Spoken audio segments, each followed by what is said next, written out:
Oh, hey, good morning, good afternoon, everybody. You're watching Rebel Roundup. This is the Thursday edition. I'm your host, Sheila Gunn Reid, and on Thursdays, I'm normally joined by my friend and colleague, Tamara Ugolini, but today we've got a sub, and she's going to do a great job. It's my friend, Alexa Lavoie. Alexa, how's it going? I'm pretty good. And you? I'm doing great. The sun is shining. It's not minus 20. I mean, that's as good as it gets for February. We've got a lot to talk about today. We're learning more and more unsurprising things about the school shooter in Tumbler Ridge, the shooter known as Jesse Strang, although I see the media is using another alias for some reason. I guess we're just doing all the things for the killers now. That's what we're doing. We're just forgetting about the victims, but we'll get into that in a little bit. I'll tell everybody what we're doing and then we'll get into the show because the show is really packed. I don't know how much we're going to get to, but we'll do our best time permitting. It looks like the animals have been in my studio again because I see my camera's a little off kilter, and these being crooked, it's going to drive me crazy, and it's probably going to drive you guys crazy too. But if you are watching us on Rumble, thanks for supporting a great free speech platform that lets conservatives, really lets everybody speak their minds. It's not a place of censorship. If you want to support our work over there, you can leave a Rumble rant. That's our paid chat. And it supports the work that we do because we don't take any money from the government to do any of our work. And how could we? We would be politically contaminated. And even if we were telling you our honest thoughts, you would always have suspicions about us. If you want to support us on YouTube, you can leave a paid chat. It's called Super Chat over there. There's an additional way to support us. It's through a paid comment called a Super Thanks. And we just appreciate you choosing us because there are lots of creators where you could park your cash. And I mean, this is Mark Carney's Canada. Inflation's at 6%. So you don't have a lot of money left in your pocket to support anybody after you support yourself. So we appreciate you making the conscious decision to support us. Before we get into everything, I've been hurting one of my best friend's feelings because when Lise comes on the show and I describe her as my real life best friend, and it is true, but there's a third one in our little girl gang, and it's my friend Tara. And she sent me a message last night, and she said, Sheila, what about me? Tara, what about you? Okay, what about you? You're not on the show, so I don't get to acknowledge you every day, Tara, but you're the third in our little circle. So that's for you. I'm sorry I hurt your feelings. Okay, let's get into the show. On Tumbler Ridge, we've got Mark Carney addressing the House of Commons on the issue yesterday. We also have comments, I think later on in the show, from Pierre Poilievre as the leader of the opposition. But let's go into, and I haven't seen this yet. I should have watched it already, but sometimes my reactions are better cold. So let's hear what he has to say and what we can garner from what he's hinting at here. This morning, families in Tumbler Ridge, British Columbia, woke to a different world. Parents, grandparents, brothers, sisters began this day as their first day on earth without someone they loved dearly. What happened has left our nation in shock and all of us in mourning. 9 people killed, more than 25 others injured, some still in hospital fighting for their lives. The investigation is ongoing, and we must allow law enforcement the time and space to do their work accordingly. Mr. Speaker, as this House knows, Tumbler Ridge is a community of some 2,400 people nestled in the foothills of the Rockies. It is one of the youngest towns in the great province of British Columbia. It's carved out of the wilderness in the 1980s, built on the promise of the resource economy and by the determination of its residents. It's a town of miners, teachers, construction workers, families who have built their lives there, people who have always shown up for each other there. When wildfires raged, neighbors helped each other pack up and move out of harm's way. They checked in on seniors and those living alone. They made sure that no one was left behind. When the coal mines shut down, residents supported local businesses. They shared leads for jobs, and they lifted each other up. Mr. Speaker, Tumbler Ridge represents the very best of Canada, resilient, compassionate, and strong. Hier matin. Yesterday morning, Oh, please. We Parents can in actually Tumbler skip Ridge that. sent their I don't want to hear him like speaking in French. Trying to Please. speak in French. Yes. It's just already painful to listen to him in English, so don't want Yeah. that. I mean, that's a fair enough statement, but he's hinted at we need to have tough conversations going forward. But what he doesn't mean is the tough conversations of giving kids cross-sex hormones, convincing them they're in the wrong body, not being able to offer them therapies other than medical cosmetic interventions, dangerous cross-sex hormones, self-sterilizing drugs, and then pouring SSRIs onto developing brains. Those are not the conversations we're going to have about this. I think the conversation he's going to have is about gun control. You know, And because that's what liberals do. They stand on tragedy to blame the people who had nothing to do with it, because to do anything otherwise is to admit the failures of progressive policies. my takes on that is I'm listening on his speech, but this speech can be copy paste to so Yes. many different city, the different small town. Why not focusing on the victim and Yeah. the victim who have been either injured, shot, and the parents, and talking personally about them, like Yes. what they passed through, to mention their name, the people who actually been injured, who actually will be traumatized for a part of their life. Why not talking about the fact that there is still a lot of mental illnesses, especially on our youth? Yeah. I think his speech was just so not, it was just generic. It was not specific Right. to what happened, and I found that it was a little bit lazy speech.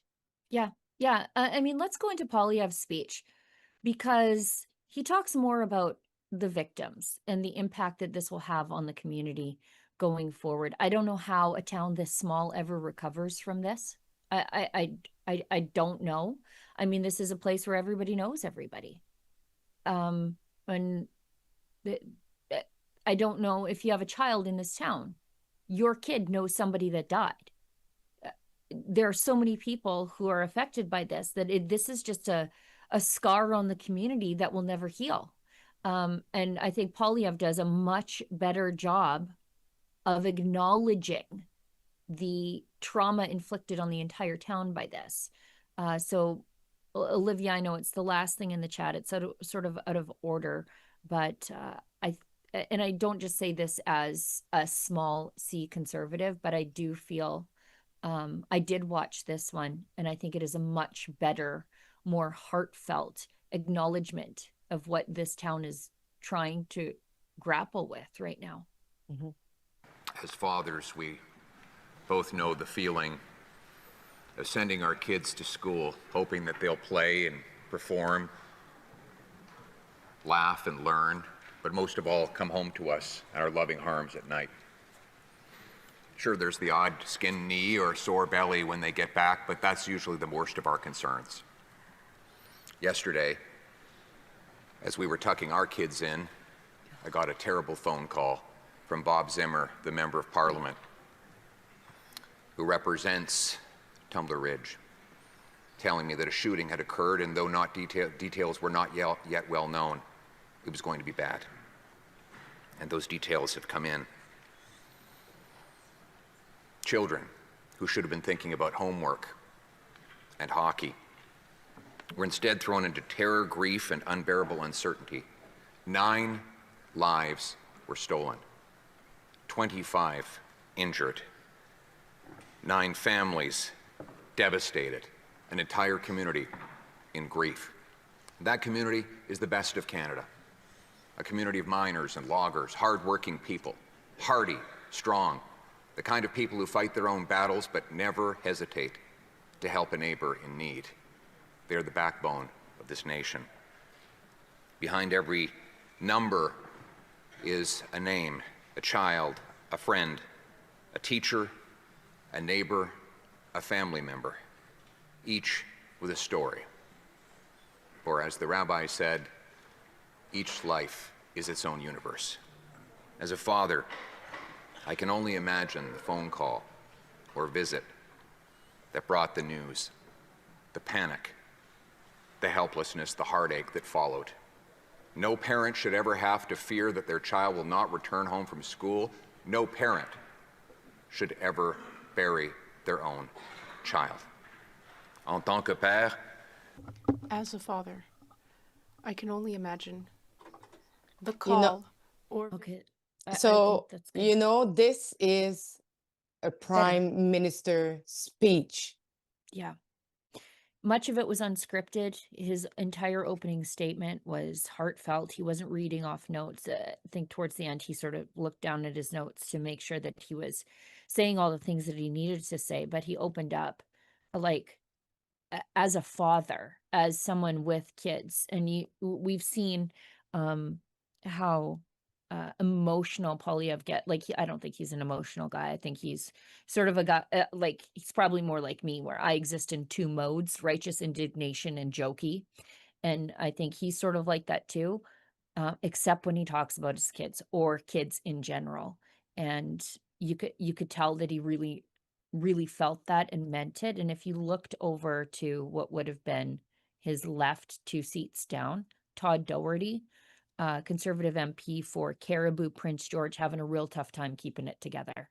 Like, he took his glasses off, he wiped his eyes. And so Todd Doherty is from one of these rural BC communities. And I know, like, Bob Zimmer, as far as Conservative MPs go, as far as politicians go, just an absolutely good dude.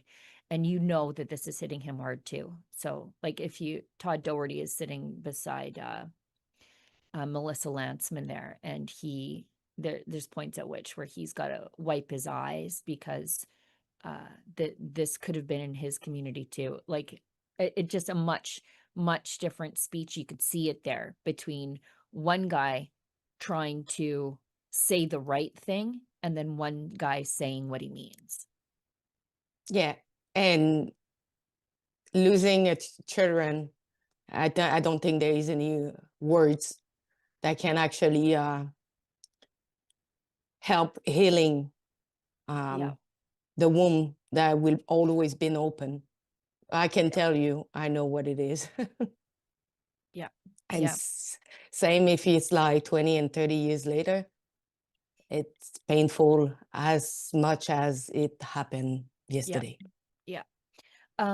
We've got a video here, and I think this is a pretty good example of the communications mishandling of all of this. Like, just kids are dead. Can we just stop the BS? Can we just cut through the garbage? Because this will happen again if we don't start, as Prime Minister Mark Carney says, having some tough conversations, although his conversations would be much different than the ones I think that are required here. And I think that's for obvious reasons. A retired RCMP major crimes investigator says the only thing that I've seen, and this isn't their fault either, is some very negative hate comments online. You mean calling things for what they are? Of course, CBC trots this guy out. Kids are dead. And this will happen again. We've seen it happen in Nashville, Charlie Kirk. Look, it's not hateful to notice patterns before us. Let's watch this. They have given out information, and they did give out some information fairly early, and then have had to backtrack, like the last name of the shooter, for instance, which is no big deal. I don't think it's going to hurt anything. The only thing that I've seen is, and this isn't their fault either, is some very negative, some hate comments online. And I think your previous journalist was speaking to that, because information has come out about the shooter, and some life choices, and it's instantly gone to some hatred, for things nothing to do with the shooting. So that's the only negative that I've seen. I'm actually very impressed to see this much information. Are you kidding? There, this much information? Disinformation, how about? When there's an active shooter event going on, and you identify the gun person as a woman in a dress, you are putting people in danger because they're looking for an actual woman in a dress, not a dude masquerading as a woman. Now they're reporting a completely different name, instead of the name used by the shooter. I'm not impressed with any of this. In fact, it's appalling and dangerous.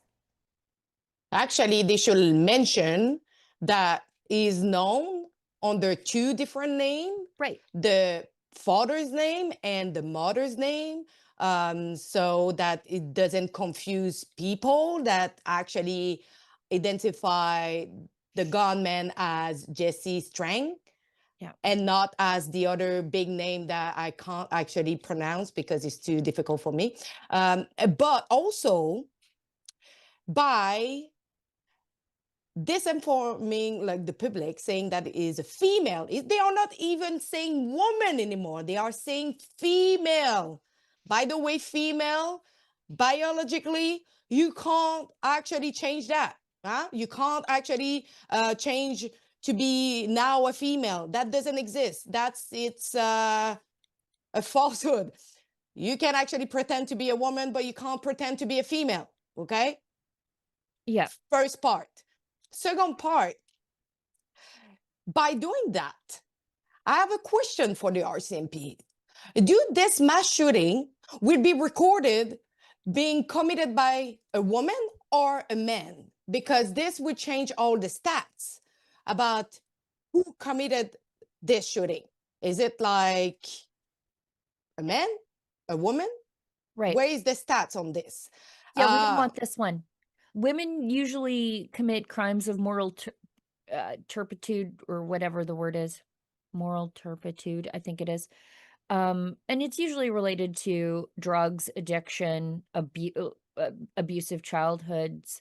We usually don't actually commit violent crimes. And if we're going to kill people, it's usually poison. We don't like to get our hands dirty. We don't need this lumped into our crime statistics, because the crime statistics play out the biological and psychological differences between men and women. You know, men are, they're bigger, they're testosterone driven, they commit violent crimes, and their crimes are different than that of the crime statistics of women. And they're falsely skewing them by attributing this person's crimes to women. Maybe, Olivia, and I'm putting you on the spot, we don't have it on the list, but the police press conference yesterday, I know it was in our news clips channel if you want to find it. The police press conference yesterday, relating to the history around the shooter, and the other name is Jesse Van Rootselar, I think. Rootselar. The amount of times that they visited the home, and like the mental health crisis around this person. Who could have seen this coming except literally everybody who didn't look at this through a woke lens? I mean, they should have seen it coming. Absolutely should have seen it coming. I think they did see it coming. And these people, if they're going to do something and they want to do it, they will find a way. But there was a history here. Olivia, were you able to find that clip? During she is searching. Yeah. She found it? Yeah, let's watch. Okay. We do believe the suspect acted alone, and there are currently no other outstanding suspects. Our investigators remain on scene actively gathering information to determine the full circumstances of what transpired. This is a deeply distressing incident where 9 individuals have senselessly lost their lives. Our thoughts are with the families, the loved ones, the first responders in the greater Tumbler Ridge community, and all those impacted by this tragic incident. If you have questions, I'm prepared to take them at this time. Officer Romina Dea from Global News, could you please expand a little bit on the suspect? Was he known to police? Were there any red flags regarding his mental health? So a suspect is identified as an 18-year-old female by the name of Jessie. We have a history of police attendance at the family residence. Some of those calls were related to mental health issues. There's more there. There were firearms seized from the home. They were legal firearms, but they were taken from the home, and then the legal owner of those firearms petitioned to have them returned. And then somehow those fell into the hands of Jessie Strang. And you know what? Fair enough for Global News there. They called the shooter a he, and then the police spokesperson said that it's female. And this from Brian Lilly, and maybe we can expand on the Vancouver Sun article, but this is pretty salient, I think, to what we're discussing here. In addition to police visiting the family home address of Jessie Strang several times on mental health calls, seizing guns and then giving them back, there's this. Posting videos about trans shooter Audrey Hale. Can we just bring the Brian Lilly post back up if we could, so we can go through the screenshot he took from the Vancouver Sun article. A TikTok account using the same profile image under the username Jessie Strang reposted multiple videos of 28-year-old Audrey Hale, who in March 2023 shot and killed 6 students after opening fire at a Christian school in Nashville. Who ever could have seen this coming? Except everybody. You know what is the problem here? First of all, the fact that the WHO have removed transgenderism from mental illnesses, mainly to reduce a stigma of the people. Now everybody thinks that there is no mental illnesses by being transgender.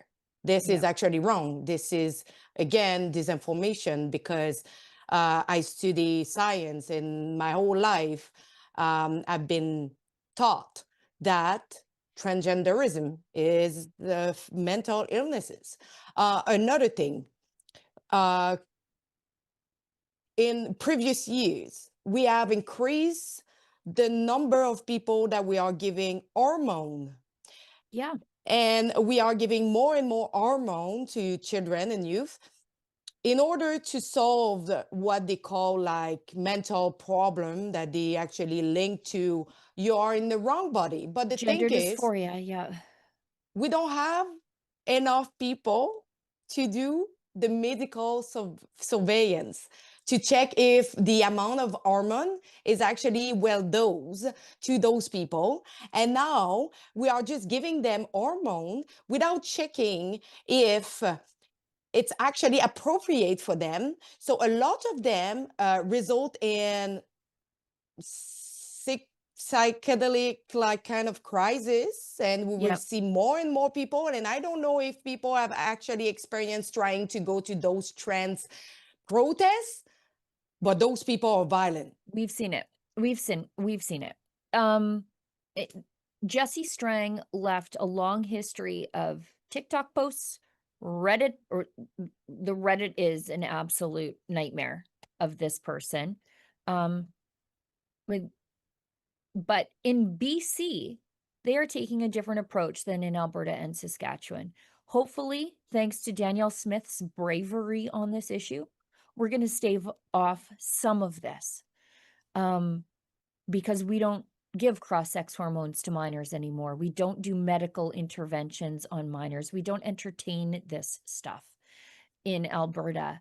And maybe, like, it's not just about keeping the person who's struggling with gender dysphoria safe from these Dr. Mengelas who are prescribing off-label hormones to them, but also keeping the community safe around them, because we don't know the long-term consequences of these medical and social experiments on kids. This was a kid clearly struggling with a lot of problems. And instead of allowing parents the opportunity to intervene, society has said that if you don't allow them to continue on in whatever this is, you're a bad parent. And they, to the point where they say, if you don't allow them to transition medically, that they do this emotional blackmail. Would you rather have a dead boy or a living girl, is what they say to you. Well, now there's a bunch of dead kids.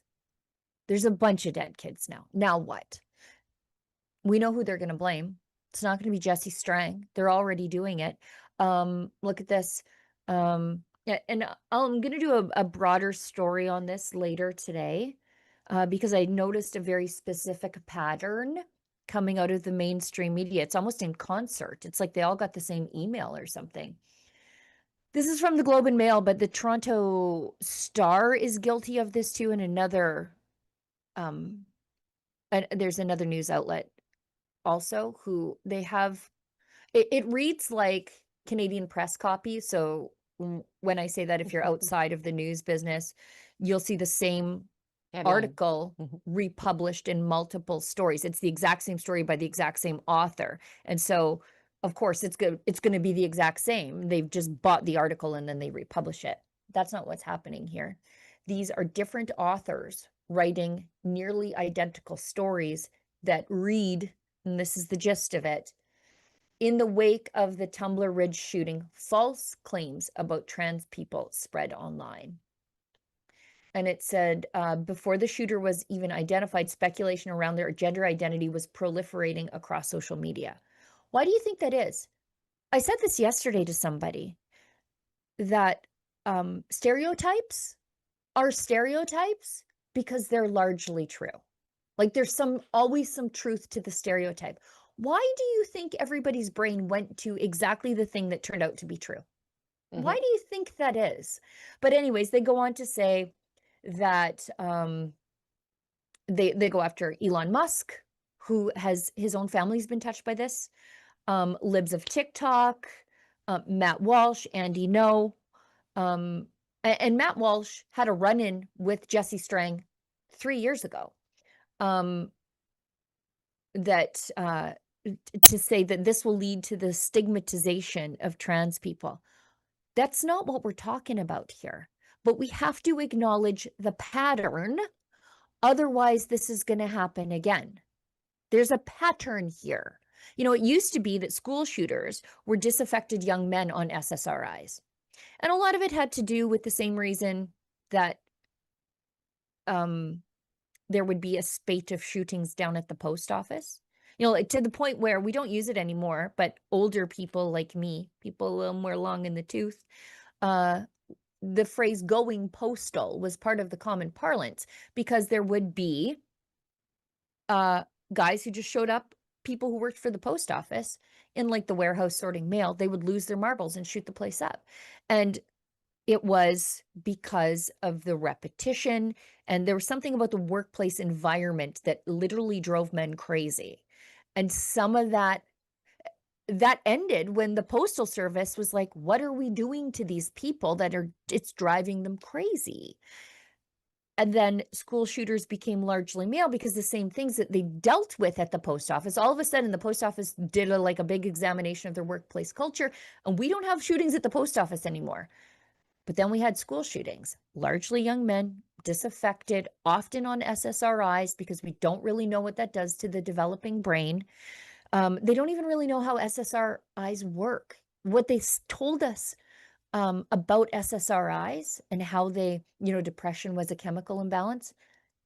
That isn't the case. Like, that sort of information came out in the last year, and that it's not a chemical imbalance. So what are these chemicals doing to adjust your brain if it's not addressing the chemical imbalance? Because now we know the chemical imbalance isn't actually a thing. So now we've shifted from boys who could structural school as we knew it wasn't working for them, was sort of making them crazy, to now we've got a spate of trans shootings. And instead of addressing why that's happening, all of a sudden, about 5 years out from it being common to give kids cross-sex hormones, we're not going to talk about that. We're actually being told to shut up by these news articles, that we shouldn't talk about it. We shouldn't notice these patterns. We're just supposed to ignore them and, I guess, wait for the next school shooting. Is that how it's supposed to work? Because that's what's going to happen if we don't deal with the pattern here. Yeah, and it's starting to be more common that mass shooting is being committed by transgender or people who identify, I don't know, like all kind of different stuff. Like I don't want to start naming all of them, but there is in recent years many shooting that happened that was committed by transgender. So we should probably start questioning what is happening before this trend get bigger. And I would say that Canada is one of the most woke place. So I would say, like, wake up. Yeah. I mean, I said it yesterday on the show. I'm actually surprised it hasn't been worse in Canada, because we're so far down the trans madness rabbit hole. And if you think I'm just making things up, this is from Gays Against Groomers, but they're relying on a Western Journal article that did a deep dive into where the new spate of school shootings is coming from. And they say, despite making up less than 1% of the population, trans-identified individuals account for 40% of successful would-be school shooters since 2020. I said 5 years out, the data shows. So this is an alarming overrepresentation that demands we address harmful ideologies pushing youth towards confusion and violence. We're not helping these people the way they need to be helped. And, this is suicidal empathy, suicidal compassion that we're performing here. Like, we used to be a society that understood what tough love was. Instead, we are just enabling this into violence and suicide. Like, so much of this ends in suicide of the individual, but it's frequently, more increasingly, becoming suicide of the individual and murder. And those are the tough conversations we need to have. And it is not transphobic to say that we need to be helping these people in different ways, because the way that society says we're helping is leading to death and destruction. I would be curious to see the stats regarding the youth and all the other mental illnesses that probably went down because gender dysphoria went up. Like, instead of treating the other mental illnesses as what it is, they kind of like put it in the category of gender dysphoria to be treated with hormone and other chemicals. But I would be curious to see, like, the stats of the other mental illnesses that probably went down because of underreporting. Yeah. I mean, and they're not, as we saw how the police are dealing with this. And again, not all the police. I hear from guys in uniform, guys who used to wear the uniform, that are looking upon how the communications guys are dealing with this with a little bit of horror, because you see the police talking about this as though it's just a woman that did this, instead of this small subset of people who are increasingly responsible for a lot of carnage and violence. And again, these people need help. And especially kids who are struggling with gender dysphoria, we're denying them the cure, by the way. The cure for gender dysphoria is proceeding through natural puberty and coming out the other side. Every tomboy that I know, myself, like, look at me today, myself included, uncomfortable around age 13 when your body changes, your center of gravity changes, and you're like, God, I'm not as good at riding a dirt bike as I used to be. I have to figure out where my balance is anymore again. But the solution to that is to just progress through it and come out the other side. It resolves for almost everybody.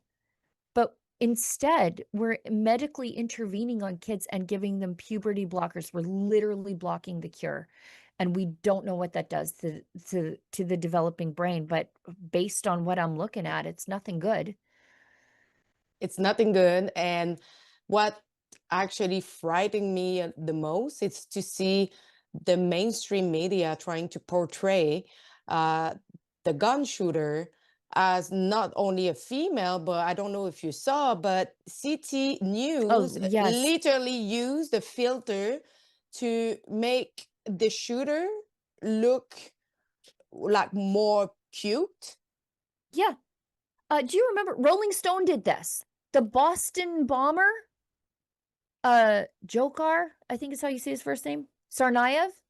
They gave him like a glamour shot after he killed and maimed people in Boston and then went on the lam. I think they found him hiding in a boat, if I recall correctly. But he was like a heartthrob. They did this with, what's his face, that killed the healthcare insurance CEO. And the pretty guy, like pretty Mangione. They were like, they made him a heartthrob. And I'm like, he just killed a man in cold blood.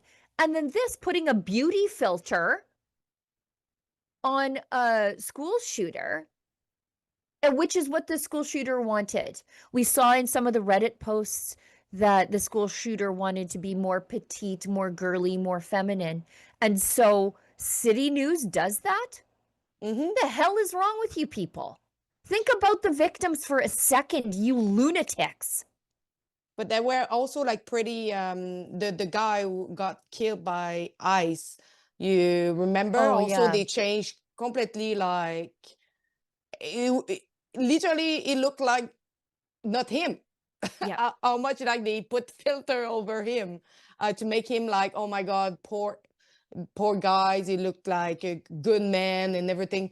It's what you try to search the sympathy from the public. Yeah. Of someone who actually, like the gun man, literally killed children. Yes. Yeah. And they're giving him glamour shots. Glamour shots. Everybody who works at City News who's responsible for that, hang your head in shame. Hang your head in shame. Did you ever think for a second what that felt like to the victims to see that? To see you beautifying a school shooter, to meet the psychological and social demands of a school shooter. What is wrong with you people? You're the problem. You're part of the problem here. Not once. They want us to remember the victims. I'm trying. You are glorifying the school shooter, City News, and you should be absolutely ashamed of yourself. Go to church. Go to confession. Get right with the Lord. But that, appalling. Appalling. I don't know who's behind the editorial choice, but you are not a good person. This is me to you. You're not a good person. And on top of that, Radio-Canada that is supposed to be there to fight against disinformation because it's so important in Canada, because Radio-Canada is the French CBC, literally showed the wrong person on screen during live TV. Yeah. Oh, they're the fact checkers. They'll run around fact checking us while simultaneously stealing our stories and then claiming that they are their own. And they're running the wrong person. And it's not if the news was actually breaking and it was like early the morning. No, it was literally in the middle of the day when all the information was out there. Yeah, after Cosmin Georgia did all the hard work, by the way. And they still ran the wrong person on screen. Yeah. Oh, by the way, it was really nice to see our friends at Juneau, and especially Cosmin Georgia, who worked really late to confirm the identity of the shooter, get acknowledged in American news. And I saw yesterday that Matt Walsh quoted Cosmin's good work and noted that the information did not come from the state broadcaster, but from hardworking independent journalists here in Canada. That's, I think, where we're finding all of the news. It's people, regular people. You don't have to work for somebody to be doing journalism.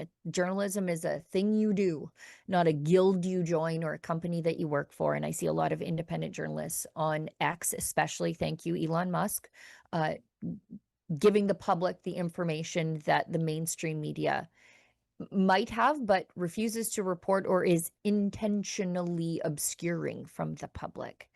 I think we should hit an ad break because we're like 43 minutes in. That went by very fast. Hit an ad break. I'll do an ad read from our friends at Rumble Wallet, and then we'll get to what we can remaining on the show. I do definitely want to talk about the horrible people on that horrible liberal podcast making fun of Jamil Javani. Just never quit. I hope the liberals never quit. And look, I pick on people too. Like I'm particularly hard on Rosie Barton. But if I were to find out that she ballooned up like that because she had cancer, I'd probably shut my fat yap. So anyways, let's hit an ad break. We'll come back on the other side. You finished a long run. You're hot. And thirsty. This is what we call a last resort. If your most recent electricity bill says the rate of last resort, then your rate is like the half-finished water bottle you noticed sitting on a bench. It will serve its purpose, but there are likely better options available. Hello everyone, Tamara Leach here with Rebel News, and I am thrilled to announce that I am heading out on tour to talk about all things Alberta independence with two of my favorite authors and journalists, Sheila Gunn Reid and Corey Morgan. We are doing 9 cities across the province of Alberta to talk about all things Alberta independence. You can expect live presentations from each of us, a panel discussion on independence, a Q&A, as well as a book signing and meet and greet following each of the events. For more information, to pick up your ticket, or to find out if we'll be coming to your community, you can visit independencetour.com. That's independencetour.com. Looking forward to getting out there and seeing all of you. Alrighty. Let's go real quick to this message from our friends at Rumble Wallet as soon as I can get back to it. And then after that, Olivia, we'll just go to that post from Premier Smith. Okay, so they can cancel your accounts if you're Canadian. You know this to be true. They will even use a hacked list from GoFundMe and give it to the banks to make sure that you're completely deplatformed. They'll freeze your cards, decide what you're allowed to buy, say, and support. Big banks and financial institutions have total control, and they use it. Again, Canadians, you know it. That's why financial independence matters now more than ever. Introducing our Rumble Wallet, a wallet built for real freedom. With Rumble Wallet, you control your money, not a bank, not a government, not a tech company, not a cackling finance minister named Chrystia Freeland. Buy digital assets like Tether, Tether Gold, and Bitcoin in one secure place. No permission, no middleman, no cancel button. And when you want to support the creators you actually believe in, you can use the Rumble Wallet app to directly tip content creators securely, instantly, and without interference. This isn't a credit line they can shut off. It's your wallet permanently, yours to protect your future, yours to protect your family. When the system fails, when institutions turn on their own people, financial sovereignty is the difference between security and vulnerability. Rumble Wallet isn't about politics. It's about freedom, ownership, and protecting what's yours. So take control today. Download Rumble Wallet now and step away from the big banks for good. True ownership, true protection, true financial freedom without our horrible government imposing social credit on you. All right. We have Well, you know what? Before we move away from the school shooter nonsense, in case you think I'm being a conspiracy theorist on where this moves next, and it's not to a reassessment of pouring SSRIs and cross-sex hormones onto very deeply troubled young people, it's coming at the people who had no part in this, and that's the law-abiding firearms owning community, because we are always the scapegoats for bad progressive ideas. Big city crime, we're apparently the problem. Guns being trafficked illegally to the gangs across the border, don't close the border, come after me. Shooting on the East Coast by a crazy denturist, apparently it's my problem. And now we've got Liberal MP Natalie Provost, Poly Sisouviant alumni. She's a survivor of École Polytechnique, which was more than anything an honor killing by an Algerian who was raised by a violent man to hate women. She's a survivor of that Quebec school shooting. She was an activist. Then I saw her being courted by the Liberals to run as an MP, which is how I knew that Mark Carney would, of course, proceed and ramp up Justin Trudeau's gun grab, because there's the only one reason you court her to become an MP. And so naturally, she's out in front of the media on the school shooting issue, and this is what she had to say. So if you thought that they're going to do some introspection about what we're doing to kids, nope. This is going to be more gun control for you and I, people like regular, normal people who think there's got to be a better way to deal with troubled kids. Apparently, we're the problem too. Look at this. But first, I'd like to express my condolence to everyone and to express my great sympathy and how sad I feel for the students who lost friends, who lost sisters and brothers, for the families, and for all who are first respondent. They will all have on their soul images that are unbearable. So they are all in my heart and prayer today. Have a nice day. So the only reason the media is going to Natalie Provost is because we're laying the groundwork, I think, for the next gun grab. And the reason I say that is because I notice patterns. I notice patterns about who's doing the school shootings, and I'm noticing the patterns of how the Liberals react to firearms-related tragedies in this country. And it is always, every single time, going after the people who do everything they can to follow the rules. Like, my name is run through CPIC every single day, just by virtue of the fact that I have an RPAL. The government, yeah, go ahead. This gun that he used should not have been in the house or nearby that individual. Well, here's the thing. If he had access to it and had been having a mental health crisis, like, yes, I get it. He didn't own the firearms, but there was another, and I don't want law-abiding firearms owners to be guilty of the crimes of the people inside of their household. But he got access to this. And how did that happen? Because my firearms are secured in a safe that nobody else has access to. And if somebody in my household were having a severe mental health crisis with violent ideations based on previous posts that this person had made about the Nashville school shooter, somebody should have made sure that those firearms were secured at all times, that nobody had access to the gun safe. That clearly, if these firearms were used in the shooting, then that was not the case.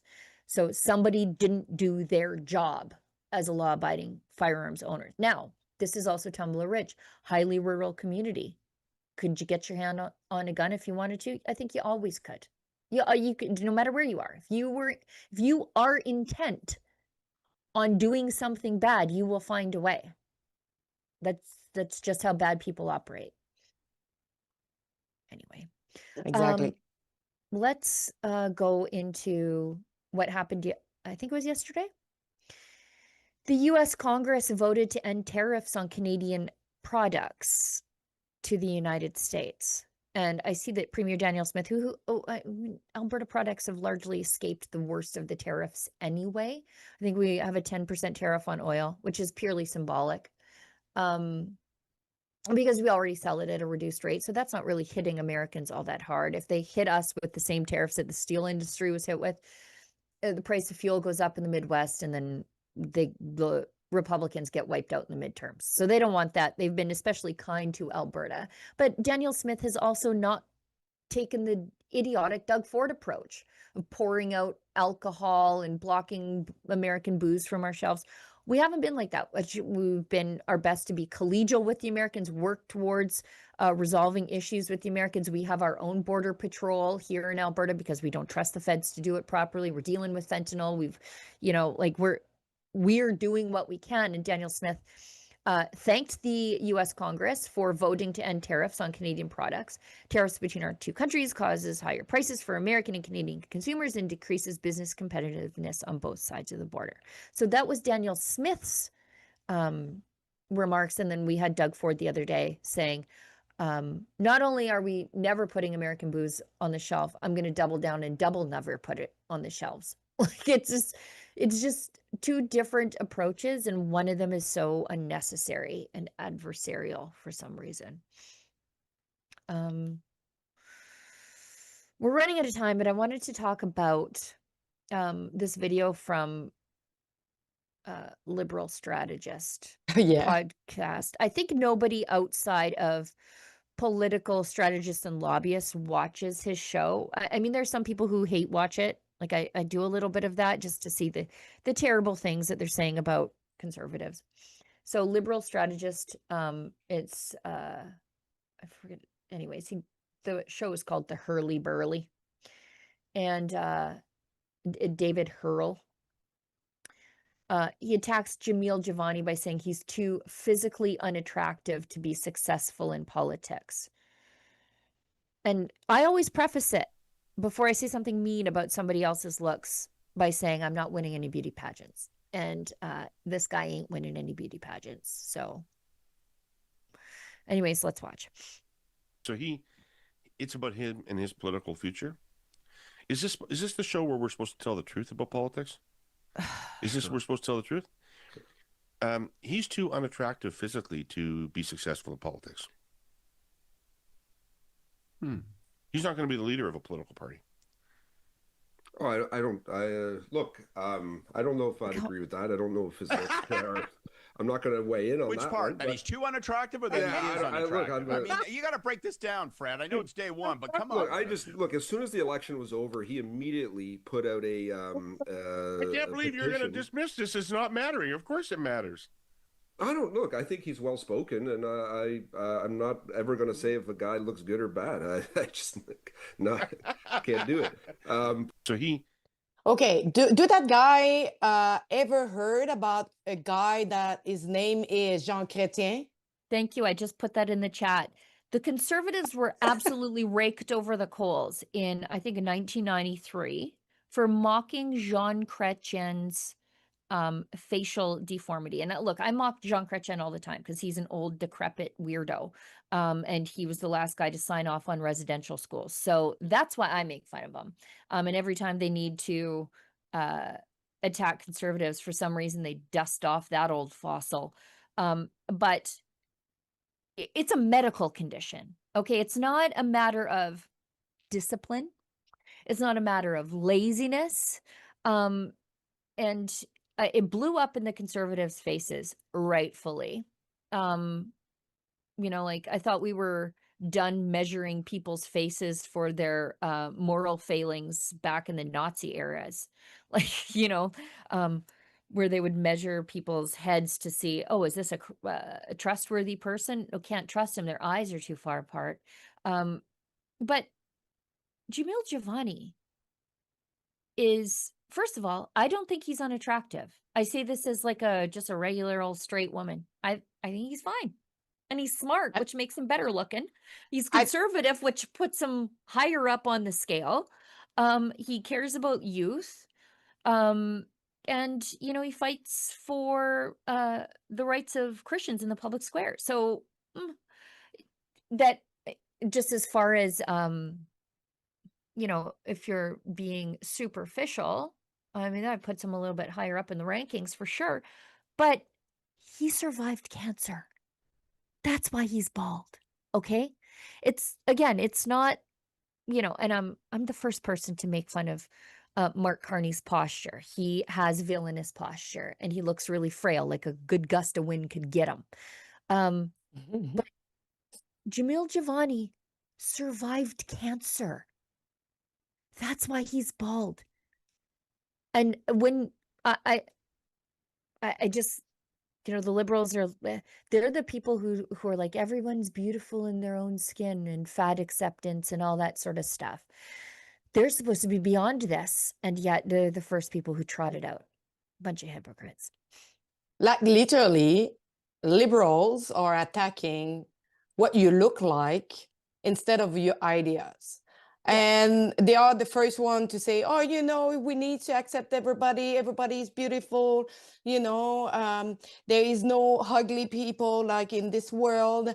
And in your back, they will be the most mean person that you ever met. Yeah. They're always like, trans is beautiful and rejecting the gender binary, but they're the first people who will call me ugly and say I look like a man. Like all the time. The X replies to me are always quite vigorous, and thankfully I don't care, because when you zoom in on them, you're like, oh, okay. But yeah, like they're just hypocrites on this. Look, I make fun of Rosie Barton all the time. I think she's eating her feelings. And I will, sometimes I will mock these public health advisors for looking like 10 different comorbidities related to their lifestyle choices.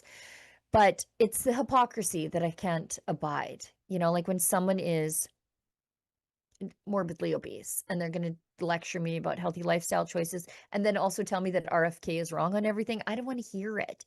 And so, when we have someone who is challenged, let's say, in the looks department, making fun of a cancer survivor because he's not attractive enough to be a leader, to the point where he made everybody else on his own panel of progressives uncomfortable. I mean, big yikes. That's a big oof. I never actually judge anybody by what they look like, because I was extremely bullied when I was young. So yeah. Now I know what it is. Like sometimes that you have your physical shape, but you're trying so hard to get to something else and you can't really achieve it, and you're really not great in your body. But when my only point it would be, if you represent health in any shape or form, and you are speaking to the population and you are talking about how to be healthy, and you're not, obviously not, that is where I have a problem. Because if you are going to talk about how we need to keep ourselves healthy, but you look like you eat at McDonald's every single meal, I have a problem with that. Yeah. Look, I'm a 46-year-old woman on the internet. You guys have all watched me age 10 years and 11 years since I started working at Rebel News. I got a thick skin. I don't care. Call me whatever you want in the chat. Exactly. I literally don't care. I don't care. I got a good life. I'm fine. Two things I want to get to before we move on. Doug Ford's daughter, Krista Haynes, telling us about Doug Ford's future desires. And I think this explains a lot of his behavior lately towards Pierre Poilievre. Let's watch. Your grandmother once told us that one day a Ford would be the prime minister. Which Ford is that going to be? Next question. Is there anxiety around that? Do you think he'll run? Pardon? Do you think that he'll actually run for conservative leader at some point? Yeah, at some point. I don't want a rhetoric again. I don't want like a Erin O'Toole again. I don't think like it's actually winner for the Conservative Party. I remember in 2021, everybody was saying that O'Toole was just a flip-flopper, and it would be the same thing with Doug Ford. So I don't think it's a good thing for Conservative to try to put Doug Ford in place. You know what? I don't care. I don't care. I don't care. But it explains the undermining and the sabotage of the federal campaign from Doug Ford. Doug Ford, if Alberta stays within Confederation, and I think there's a strong possibility that we won't, Doug Ford will never get past Fortress Alberta with his designs on the Prime Minister's office, because we won't stand for it. We are the brain trust of the Conservative Party. We're where the bulk of the MPs come from. We're the bulk of the fundraising and the bulk of the activism, the organizing, the volunteers. And if you think Western Conservatives will stand for Doug Ford's style of Eastern Laurentian carny sucking up conservatism, not a chance. Not a chance. He doesn't get past us to get to the office of the leader of the opposition. He'll never see the OLO, let alone become the prime minister. Now, if Alberta leaves, maybe he might. I don't think the Conservatives ever win again if Alberta leaves. But if we leave, he might find himself in the OLO. I think maybe. Because what conservatism looks like will be drastically different without Western Conservatives. But you're right. If the Alberta is living bye-bye Conservative, like literally Alberta is why Conservative have so much seat. Yeah. I mean, Alberta, but also like the interior of British Columbia and of course, naturally Saskatchewan. But I mean, we're just a big blue block out here. And if we leave, we'll take Saskatchewan with us eventually. They're not going to hang around to pay the bills. I think BC will probably fracture, and Conservatives never win again. Now, Doug Ford might sit in opposition forever as the leader of the opposition, and I guess, I mean, if he wants to do that, that's fine. It won't be my problem, is all I'm saying. I don't care. Don't care. Just whatever happens after we're gone, I don't care. Stay tuned, because in Quebec, we have our provincial election, and I think the Conservative Party is going to win some seats. Yeah. And if that happened, I think it would just do, a snowball effect that on the year after we will gain more and more people, and they would be like, time. Yeah, it takes time. But conservative ideas need to be understand correctly and then spread over, and more like the economic crisis and what we are seeing with immigration and everything is going to be worse. I think we will see more and more people turning into conservatism. Yeah, well, what did they say? If the election was held today and older people were not allowed to vote, then the Conservatives would win a majority. Oh, way big one. Yeah, because the young people are conservative now because they're living with the fallout of bad progressive ideas. But I mean, our Western boomers are different.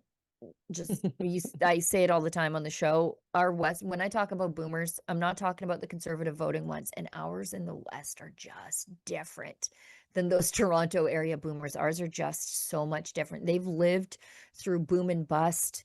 They've dealt with two Trudeaus. They were the original separatists, and they are just radicalized in their desire to leave this country, and they're way different than those elbows up Toronto area boomers, just completely different. Ours are too scared. They have actually been so scared since COVID-19 that now they believe so much every single word that is going out of the mainstream media, so they are ready to just follow what they have been told to follow, and they will vote for the person that people are telling them to vote for. But most of the time they will vote for the people who will give them like checks and stuff like that. This should be illegal in my point of view, like promising checks to. It's vote buying. Yeah, It's exactly. vote buying. Yeah. It should not be legal. That's it. One more thing before we go, unless we have chats. I'm not sure if we have chats, but I would just want to touch on this story out of, I think it's Medicine Hat. So for those of you who don't know, you can find out details at independencetour.com. I should be more attuned to the details since I'm leading the Independence Tour. But there is a concerted effort by the left to deplatform our book signings, town halls, events, wherein we're going to, whether these people like it or not, no matter how much they cry, and actually cry more, I like the crying. Makes me happy, motivates me, gets me out of bed with a spring in my step in the morning when the left cries about something that I'm doing. But they are doing their best to deplatform our events. And in fact, they bullied the teenage employees of a movie theater in Lethbridge so bad that the theater owner backed out. That's what these deranged people did. They called up and bullied teenage minimum wage employees until the owner was like, look, I like you guys. We've hosted you guys before, but it's just, they're driving my staff crazy and making these little girls scared to come to work. You losers. But we are proceeding with our events. We are finding new venues. So suck it, losers. But we saw this letter to the editor. I think it's in the Medicine Hat newspaper, which is Tamara Leach's hometown. She's the pride of Medicine Hat. And by the way, I love Medicine Hat. Gas City Campground, one of my favorite campsites in the entire world. She notes that somebody wrote to the local paper to inform their community that they despise democracy, don't believe in free speech, while standing on a soapbox, unable to even get the basics of the facts right. So the lady's name is Anne. Anne prefers to regurgitate false CBC talking points rather than doing a 5-second Google search to ensure she confirmed her facts. Instead, she felt it imperative to shout to the world how doggone offended she is. Don't be Anne. And so Anne writes that Medicine Hat College should not be a place of free and democratic discussion on controversial issues, which is literally like the place you should have it, right? The free and liberal exchange of ideas should happen on university campuses. You test your ideas. And by the way, Anne, if you're watching and you're not a scaredy cat, you should come to our event and engage in discussion with me. I would love that. I would love that, Anne. She said, I'm writing regarding our local college's decision to host a Rebel News panel. Medicine Hat College's motto is Scientia Mentem Sustinet, which is Latin for knowledge sustains the mind. Yeah, exactly. And how do you get knowledge? Exploring ideas, Anne. This motto invites a reasonable inquiry into the college's decision to host Rebel News panelist Tamara Leach, among others, as a speaker. Ms. Leach was a central organizer of the 2022 Ottawa occupation, where she repeatedly advised fellow occupiers to hold the line, to encourage prolonged defiance of local bylaws. In 2025, she was convicted of mischief, intimidation, counseling to commit mischief, and is currently serving a conditional sentence in the community, but allowed out for work. And she's a hell of an employee. The issue is not whether Ms. Leach is legally allowed to speak in public. It is whether what she promotes and the manner in which she promotes it aligns with the academic mission. Higher education is meant to foster critical inquiry. Yeah. Evidence-based reasoning and openness to challenge. That's why I invite you, Anne, you little fraidy cat, to come talk to Tamara and see this big, mean lady for yourself. Political mobilization built on slogans and defiance serves a different purpose. Hosting such a speaker under the banner of knowledge risks blurring the line between education and political roadshows. Will this event align with the college's stated motto and truly sustain the mind? Would a more appropriate venue be a hotel conference room rather than a publicly funded academic institution? Well, I guess only the people that Anne agrees with are allowed to be at the university, which actually fosters the opposite of the university's motto. To test your ideas, you need to challenge them. I watch the CBC for this reason. Am I just predisposed to disliking the CBC because I grew up in a very conservative household where my dad hated it? Could be. sent me down a certain path. But sometimes I watch and listen to the CBC to prove my own biases and stereotypes right. And if you think Tamara Lich is a bad person, why wouldn't you welcome the opportunity to confirm that for yourself by having her speak in public, where you can go down, cast your own gaze upon this big, mean criminal and confirm for yourself that she is that which you say she is. It's the reason I go to left-wing protests. I want to look at them. So I know, yeah, Sheila, you got this one right. And sometimes I've proved myself wrong. Like when I went to the nudist colony and I was like, these people are a bunch of weirdos. I'm going to have nothing in common with them. I'm freaking out, trying to jump out of my own skin. And then I find out that the nudist and I both hate municipal bylaws. Okay, great. We found common ground. I would have never discovered that if I hadn't gone. But Anne doesn't want anybody talking because Anne knows her ideas are weak and don't stand up to scrutiny. So instead of allowing for scrutiny, she has to shut up the other side. That's how censorship works. If you know your ideas are bad, you have to censor the other side. So yes, as Tamara Lich says, don't be an Anne. If you disagree with me, I hope you come to our events and just listen to me and I will listen to you. Well said. And before we are actually ending this live stream, I just want to touch quickly on the subject that Ottawa should design Muslim Brotherhood, yes, a please, terrorist go. organization, Jewish advocacy group, said. Yes. And in my next investigation that I'm working in since month, okay, I have it's been a long one and I'm worried about you. Yeah, I have something that will show to Canadians how important that Muslim Brotherhood is being listed as a terrorist organization. Because what I'm going to uncover will actually shock most of you. Yep. But I don't know if it would shock or people will say I'm not very surprised regarding the state of Canada right now. But what I actually uncovered, if it scares me, it should scare all of you. Yes. Important distinctions come with designating a specific group a terrorist organization. And the Muslim Brotherhood should definitely be designated one here in Canada, and you are going to show people exactly why. And I think it's dangerous but important work, and I can't wait for the world to see it.